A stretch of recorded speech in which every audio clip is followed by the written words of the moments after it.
لا شريك له الحمد لله الذي لم يتخذ ولدا ولم يكن له شريك في الملك ولم يكن له ولي من الذل وكبره تكبيرا والصلاة والسلام على أشرف الأنبياء والمرسلين نبينا محمد وعلى آله وأصحابه وأزواجه وأهل بيته ومن تبعهم بإحسان إلى يوم الدين. أعوذ بالله من الشيطان الرجيم. بسم الله الرحمن الرحيم. والنجم إذا هوى ما ضل صاحبكم وما غوى. بارك الله لنا ولكم في القرآن العظيم ونفعنا وإياكم بآياته وذكر الحكيم. أستغفر الله لي ولكم ولسائر المسلمين واستغفروه إنه هو الغفور الرحيم. سبحانك لا علم لنا إلا ما علمتنا إنك أنت العليم الحكيم. قابل قدر معزز محترم سمعداران بھائیوں میں اور نہایت واجب الاحترام دینی بھائیوں اور بہنوں، واقعہ معراج رسول پاک صلی اللہ علیہ وسلم کی زندگی کے ان واقعات میں ہے جن کو سب سے زیادہ شہرت حاصل ہے، بلکہ آپ یوں کہیں کہ انسانوں کو اس واقعہ نے رسول اللہ صلی اللہ علیہ وسلم کی سیرت کی طرف متوجہ کی. علامہ اقبال نے کہا ہے اس واقعہ کی طرف اشارہ کرتے ہوئے کہ سبق ملا معراج مصطفیٰ سے مجھے یہ کہ عالم بشریت کی زد میں ہے.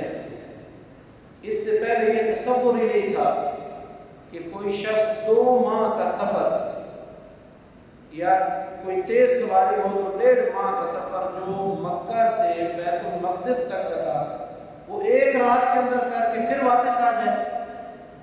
اس واقعہ نے انسانوں کو تحقیق کے اوپر، جستجو کے اوپر، اس کائنات کو رازوں کو کھنگالنے کے اوپر متوجہ کیا کہ یہ جو شخص کہہ رہا ہے کہ محمد صلی اللہ علیہ وسلم یہ تو بالکل ٹھیک ہے، آپ آ کر کے بتاتے ہیں کہ تمہارا فلاں قافلہ فلاں وادی سے گزر رہا تھا، اس کا ایک اونٹ گم ہو گیا تھا اور میں نے ان کو بتایا کہ اس اونٹ کو اس طرف ہے جا کے تلاش کرو. تمہارا دوسرا تجارتی قافلہ فلاں وادی میں رات ٹھہرا ہوا تھا، میں نے ان کے برتن سے پانی بھی پیا ہے، علامت کے طور پہ برتن کا جو ڈھکن تھا، پیالہ تھا، اس کو سیدھا رکھا تاکہ وہ یہ جان سکے کہ اس پیالے سے پانی لیا گیا. تو لوگوں کو آپ کے اسوے کی طرف اس واقعہ نے متوجہ کیا. یہ جو انبیاء علیہ السلام اور عام انسانوں کا علم ہوتا ہے اس میں بنیادی فرق یہی ہے. انبیاء جو کچھ کہتے ہیں وہ وحی کی بنیاد پہ کہتے ہیں. عین الیقین، جنت کو دیکھا، جہنم کو دیکھا، جہنم کے اس فرشتے سے ملاقات ہوئی، یعنی جب آپ کی ملاقات ہوئی اس فرشتے سے تو وہ تند روئی سے آپ کے سامنے پیش ہوا، پرخت لہجے سے اس نے آپ کا استقبال کیا. انہوں نے کہا جبرائیل اس سے پہلے جتنے فرشتے ملے ہیں بڑی خندہ پیشانی سے ملے ہیں، اس کا کیا سبب ہے کہ اس کے چہرے کے اوپر کوئی مسکراہٹ نہیں ہے؟ تو سیدنا جبرائیل نے کہا یا رسول اللہ یہ جہنم کا دروغہ ہے.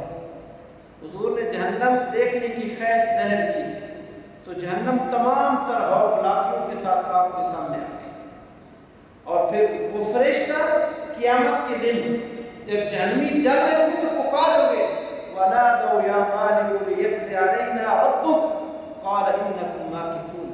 اے مالک، اس فرشتے کا نام مالک ہے، اللہ سے کہو کچھ عذاب ہلکا کرے، ہم تو مجرم ہیں ہی صحیح، گناہوں سے بھرے ہوئے ہیں. تو انبیاء بڑی بڑی مشکلات کو صبر و استقامت کے ساتھ کیوں سہ جاتے ہیں کہ انہوں نے انعام بھی عین الیقین سے دیکھا ہوتا ہے اور سزا بھی دیکھی ہوتی ہے. اس لیے وہ امت کو بھی کہتے ہیں یہ سیدھی راہ ہے، اس کے اوپر چلنا۔ تو ایک تو واقعہ معراج کا سبق پہلا جو ہے وہ یہ ہے کہ ایک عالم، ایک فلسفی اور ایک نبی کے علم میں فرق پیدا ہو سکے۔ نبی جو کچھ کہتے ہیں وہی کی بنیاد پہ، اور فلسفی جو کچھ کہتے ہیں وہ ظن کی بنیاد پہ کہتے ہیں، لہذا ان کی بات جھوٹی ہو سکتی ہے، جھوٹ کا احتمال پایا جا سکتا ہے، لیکن نبی کی بات کے اندر یہ بات نہیں ہوتی۔ اس لیے سورۃ نجم کی شروع کے اندر اللہ نے کہا وَالنَّجْمِ إِذَا هَوَىٰ مَا ضَلَّ صَاحِبُكُمْ وَمَا غَوَىٰ۔ تمہارا یہ جو ساتھی تمہیں واقعہ سنا رہا ہے، یہ جو تمہیں دین کی باتیں بناتا ہے، بتاتا ہے، یہ نعوذ باللہ نہ گمراہ ہے نہ اس نے اپنی راہ کو گم کیا ہے۔ وَمَا يَنْطِقُ عَنِ الْهَوَىٰ، یہ اپنی مرضی سے نہیں بولتا ہے کام شریعت کے اندر۔ إِنْ هُوَ إِلَّا وَحْيٌ يُوحَىٰ، اس کی طرف جو بات پہنچتی ہے وہ وحی کے ذریعے مستند علم ہوتا ہے، لہذا اس کی بات سن کر کے رد نہ کرو۔ تو بہرحال رسول اللہ صلی اللہ علیہ وسلم نے اس واقعے کے ذریعے انسانوں کو ان کے مقصد وجود سے آگاہ کیا۔ یہ کوئی قصہ کوئی نہیں ہے، سواری آئی اور آپ گئے اور پھر واپس ادھر آئے اور صبح یہاں پہنچ گئے، نہیں۔ اس کے اندر رسول اللہ کی دعوت، انعام، سزا، انعامات، تعارف کروائے گئے۔ ابھی آپ نے اس واقعہ کا خلاصہ سنا، رسول اللہ صلی اللہ علیہ وسلم صبح واپس پہنچے تھے، یعنی فجر آپ نے بیت المقدس میں وہاں پہنچے، پھر وہاں سے آپ مکہ مکرمہ آئے۔ اچھا، مکہ کے حالات بڑے خراب تھے، نبوت کا 12واں سال تھا، پوری شدت کے ساتھ اسلام والوں کو کچلا جا رہا تھا، اقلیت میں تھے، اکثریت میں نہیں تھے، اقتدار کے اندر کوئی حصہ نہیں تھا، اور کچھ جو قدیم الاسلام تھے وہ مار کھاتے کھاتے حبشہ چلے گئے، کچھ جانے کی تیاریاں کر رہے تھے۔ رسول اللہ صلی اللہ علیہ وسلم کی جان ہر وقت خطرے میں رہتی تھی، اور یہ پلاننگ ہو رہی تھی کہ اس دھرتی کو مسلمانوں کے وجود سے کس طرح صاف کرنا ہے۔ تو آپ صلی اللہ علیہ وسلم آ کر کے سب سے پہلے اس واقعہ کی تفصیلات سیدہ ام ہانی کو بتاتے ہیں، اور جب رسول اللہ صلی اللہ علیہ وسلم کو بتاتے ہیں تو انہوں نے آپ کا بازو پکڑا، باہر نہ جانا، لوگوں کو بتانا، اس واقعے کی ضرورت نہیں ہے، مکہ کے حالات اجازت نہیں۔ بالکل آج جس طرح دنیا کا منظر نامہ ہے کہ ہم اسلام کی بات کرتے لوگ کہتے دیوانے ہو، حالات اجازت نہیں دے رہے، تم بڑے دیندار بنتے ہو، یہ نبی کی سنت ہے، حالات اجازت دیں یا نہ دیں، تم اپنے دین کی بات انسانوں تک حکمت اور تدبر کے ساتھ پہنچاتے رہے۔ رسول اللہ صلی اللہ علیہ وسلم باہر نکلے، اللہ جو ہے نا وَمَكَرُوا وَمَكَرَ اللَّهُ وَاللَّهُ خَيْرُ، سب سے غالب تدبیر اللہ کی تدبیر ہے۔ لوگ جتنی پلاننگ کرتے رہے، اسلام والوں کے خلاف جتنا گھیرا تنگ ہوتا رہے، لیکن اللہ کا وعدہ ہے کہ غلبہ اگر کسی قوم اور کسی نظریے کو ملنا ہے تو اسلام اور امت ہے۔ تو اللہ کے رسول صلی اللہ علیہ وسلم باہر نکلے، اس امت کا فرعون کھڑا تھا، ابو جہل، اس سے ملاقات ہو گئی۔ اس نے کہا بھتیجے کوئی نئی بات؟ حضور نے فرمایا نئی بات یہ ہے کہ میں رات بیت المقدس گیا تھا۔ اس نے کہا بیت المقدس کیا کہہ رہے ہو، فلسطین گئے تھے؟ حضور نے فرمایا ہاں میں وہاں گیا تھا۔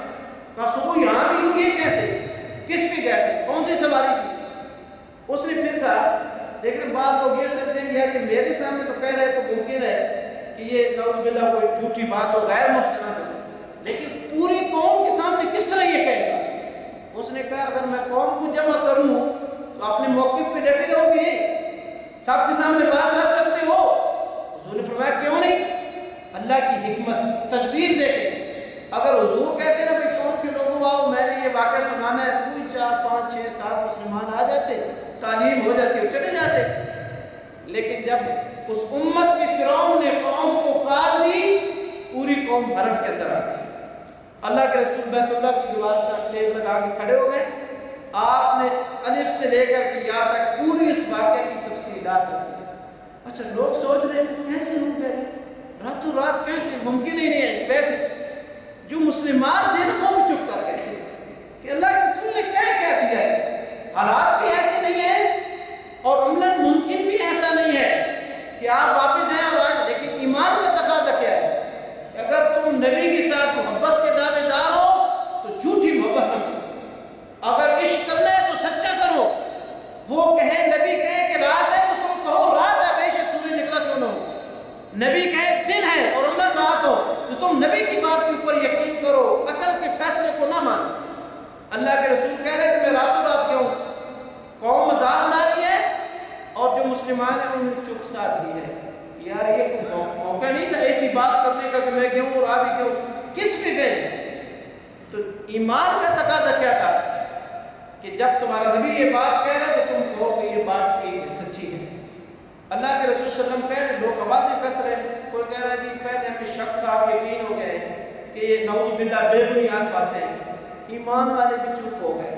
حالات ٹھیک نہیں ہے. اللہ کے رسول نے کتنی بڑی بات کہہ دی. ایک شخص نہیں تھا اس مجلس میں، اور وہ شخص ایسا تھا جو اعلان نبوت سے لے کر کے ہر لمحے رسول اللہ صلی اللہ علیہ وسلم کے ساتھ رہتا تھا، جو رسول اللہ کے مصلی کا امام بنا، جس نے رسول اللہ کی خلافت اور منصب رسالت کی ذمہ داریوں کو آگے بڑھایا.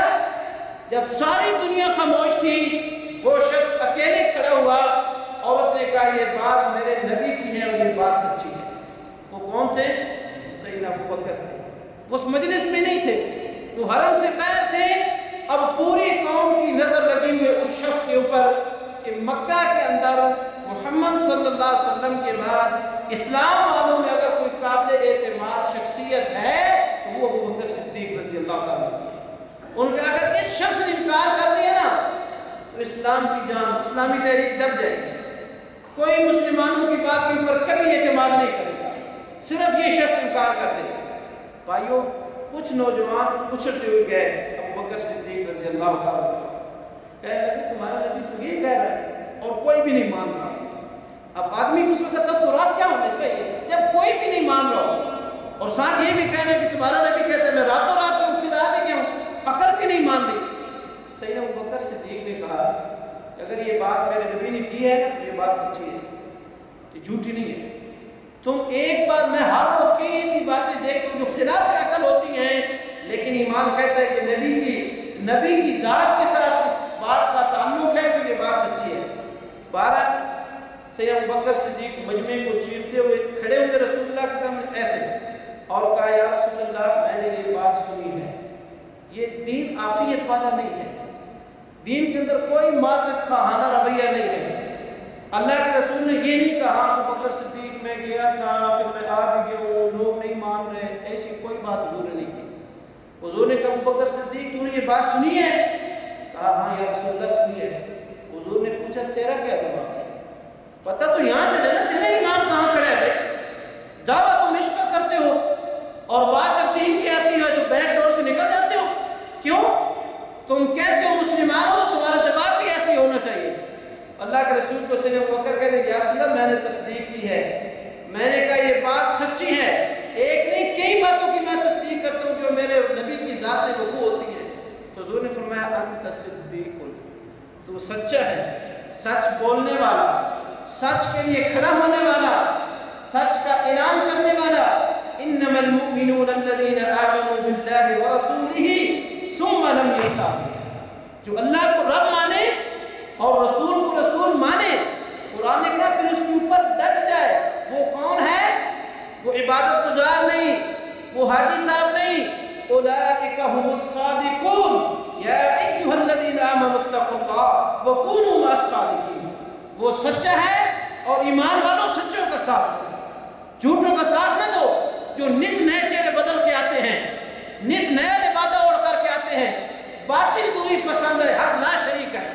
باطل نت نئے چہرے کے ساتھ آتا ہے، اسلام کا ایک ہی چہرہ ہے اور اسی چہرے کے ساتھ دنیا میں پہچانا جائے گا، بدل کے نہیں آئے گا. آدم علیہ السلام کا دین بھی وہی اور محمد رسول اللہ بھی اسی طرف بلاتے رہے. تمام انبیاء کی دعوت یہی تھی یا قوم اعبدوا اللہ ما لکم من الہ غیرہ. اے میری قوم کے لوگوں اللہ کی مانو، اللہ کو رب مانو، کسی اور کی طرف نہ دیکھو کہ کوئی تمہیں بچا لے گا، بچانے والا وہی ہے. یہ تمام انبیاء کی دعوت تھی. تو اللہ کے رسول نے کہا ابو بکر تیرا کیا جواب ہے؟ انہوں نے کہا یا رسول اللہ میں نے بات کی تصدیق کی. حضور نے فرمایا انت صدیق. بھائیو اس واقعہ کا ذکر، اس واقعہ کا سبق یہ ہے جب چاروں طرف کی دنیا کی زبانوں کو تالے لگ جائیں، نمازیں پڑھنے والے، روزے رکھنے والے، حج کرنے والے، دین کی دعوے دار، ان کی زبانوں کو بھی تالے لگے ہوں تو ایک ادنا سا امتی بھی کھڑے ہو کر کے کہے کہ میرے نبی کی بات ہر بات سچی ہے، میرے ساتھ کچھ بھی ہو جائے میں تسلیم کرتا ہوں کہ میں نبی کی دعوت کا دفاع کروں گا، ساری دنیا ایک طرف ہو جائے۔ اس کا انعام کیا ہے؟ ہم ہر روز سورۃ فاتحہ کے اندر امام سے سنتے ہیں، خود بھی پڑھتے ہیں، صراط الذین انعمت علیہم، ان لوگوں کا راستہ جن کے اوپر تیرا انعام ہوا۔ صراط الذین انعمت، کون ہے انعام یافتہ؟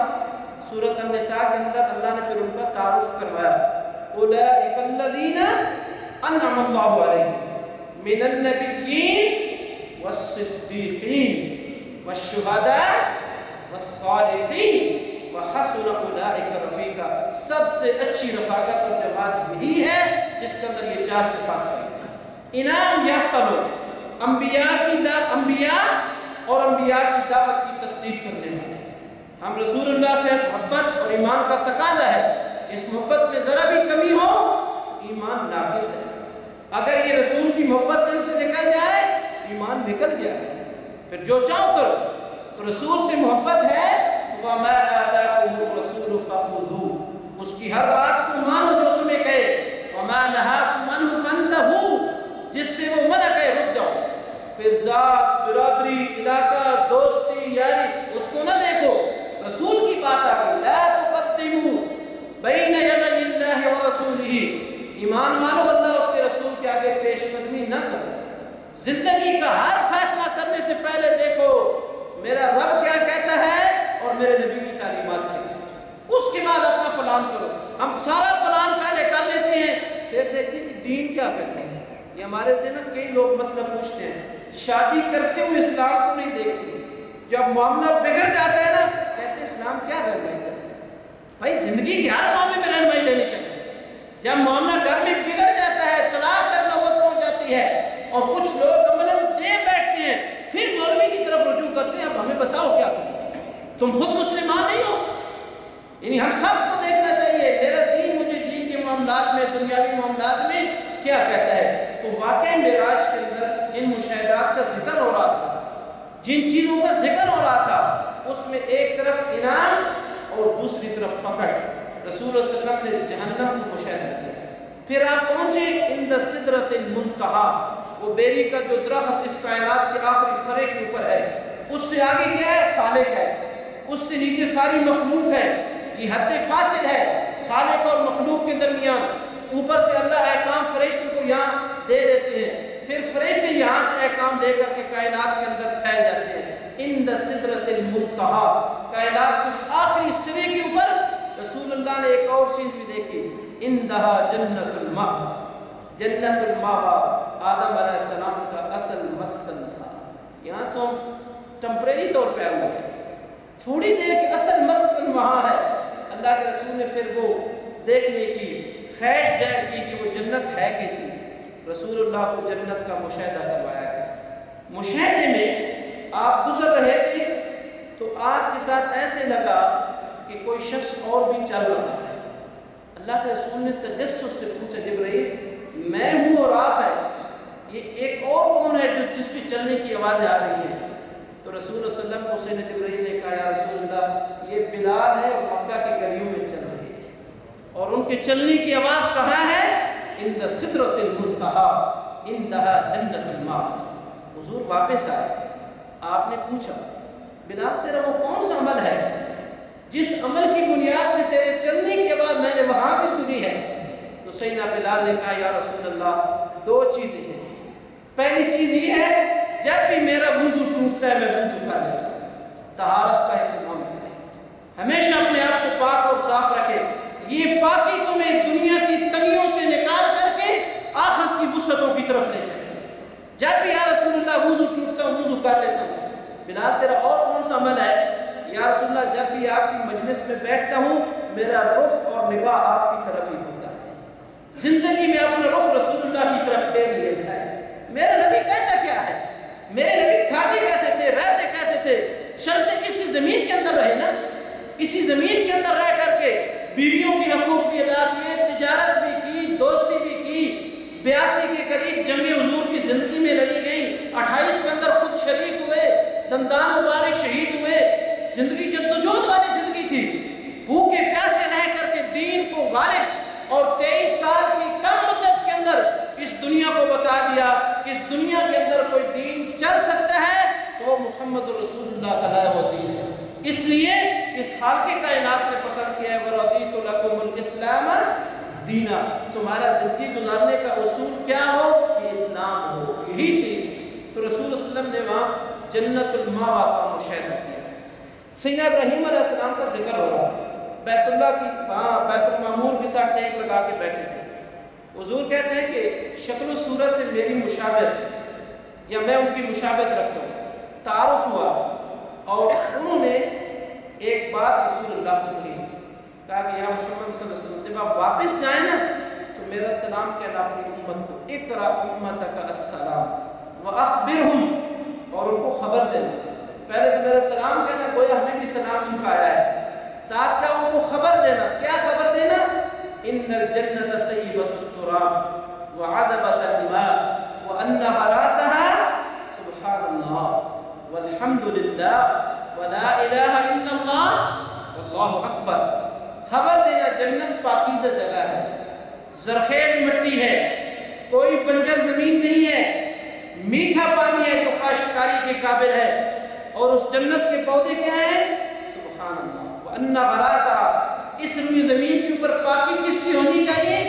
اللہ کی۔ وَأَنَّ غَرَاسَهَا سبحان اللہ والحمد للہ، تعریف کس کی ہونی چاہیے؟ اللہ کی، کوئی اور تعریف کے لائق نہیں ہے۔ اور کبریائی کس کی ہونی چاہیے؟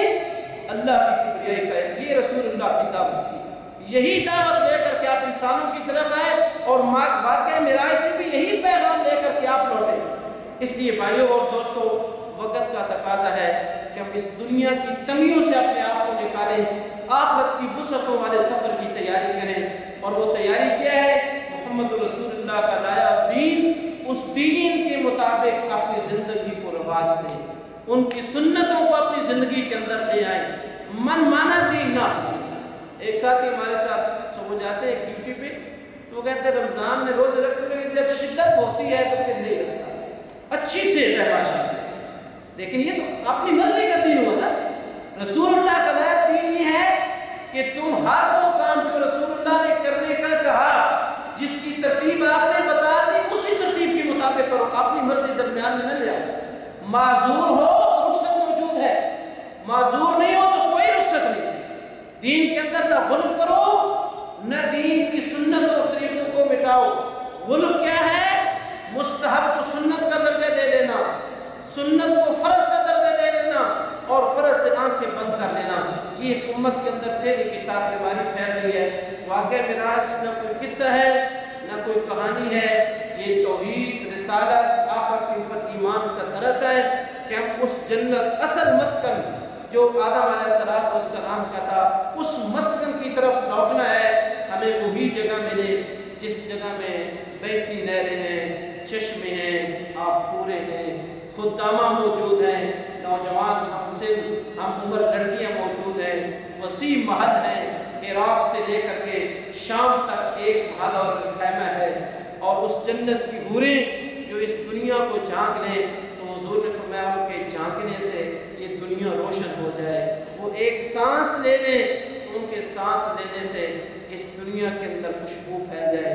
اللہ تعالیٰ ہمیں جنت الماوا والے سفر کی تیاری کرنے کی توفیق عطا فرمائے۔